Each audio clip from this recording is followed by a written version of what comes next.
নামে ফিনিশার কিন্তু ব্যাটে নেই বাউন্ডারির মার। ছক্কা তো হাঁকাতে পারেনি না, উল্টো ব্যাটে বলেও লাগাতে পারেন না ঠিকঠাক। একাদশে ফিরে জাকেরের বেহাল দশা। অপরদিকে আগের দিন অধিনায়কের সমালোচনা শুনে আবারও সেই পথে পা বাড়ালেন শামীম হোসেন। জাকের শামীমের হাত থেকে তাই মুক্তি চাচ্ছেন দর্শকরা। বিকল্প ভাবনায় মোসাদ্দেক সাব্বিররা আসবেন কি এই দুজন বাংলাদেশ দলে? ঘরের মাঠে ক্যারিবীয়দের বিপক্ষে সংক্ষিপ্ত ফরম্যাটে পরপর 2 হার, 1 ম্যাচ বাকি থাকতেই নিশ্চিত হয়ে গেছে সিরিজ হার। টি-20তে টানা 4টি সিরিজ জয়ের দুর্দান্ত ধারাবাহিকতার ইতিও ঘটল তাতেই। তবে ওয়েস্ট ইন্ডিজের বিপক্ষে শেষ ম্যাচের স্কোয়াড অপরিবর্তিতই থাকছে। লিটন দাস, জাকের আলী, তাওহিদ হৃদয়দের সামনে রাতটা ছিল সবকিছু বদলে দেওয়ার, সবাইকে ভুল প্রমাণ করার সুযোগ, কিন্তু পারেননি কেউই। ব্যাটিং ব্যর্থতায় 1 ম্যাচ আগেই সিরিজ হাতছাড়া বাংলাদেশের। হতাশার ভেতরেও শুক্রবার শেষ ম্যাচটাই লাল সবুজদের লক্ষ্য এখন সান্ত্বনার জয় আর আত্মবিশ্বাস ফিরে পাওয়া।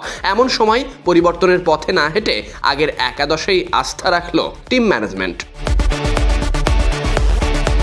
শুক্রবার চট্টগ্রামে অনুষ্ঠিত হবে সিরিজের তৃতীয় এবং শেষ টি-20, আর তার জন্য অপরিবর্তিত দল ঘোষণা করেছে বাংলাদেশ ক্রিকেট বোর্ড। অধিনায়ক হিসেবে লিটন কুমার দাস রয়েছেন, ওপেনার তানজিদ হাসান তামিম এবং পারভেজ হোসেন ইমন, সঙ্গে সাইফ হাসান। মিডল অর্ডারের দায়িত্বে তাওহিদ হৃদয়, জাকের আলী অনিক, যাদের কাছে এখন শুধু জয়ের প্রত্যাশাই।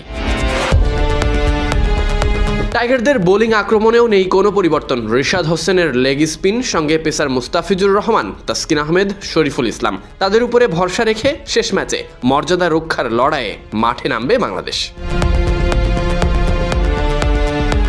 দেখে না যাক পুরো দলটা। অধিনায়ক লিটন কুমার দাস, আছেন তানজিদ হাসান তামিম, পারভেজ হোসেন ইমন, সাইফ হাসান, তাওহিদ হৃদয়, জাকের আলী অনিক, শামীম হোসেন। স্কোয়াডে আরও আছেন নুরুল হাসান সোহান, শেখ মাহাদি হাসান, রিশাদ হোসেন, নাসুম আহমেদ, মুস্তাফিজুর রহমান, তানজিম হাসান।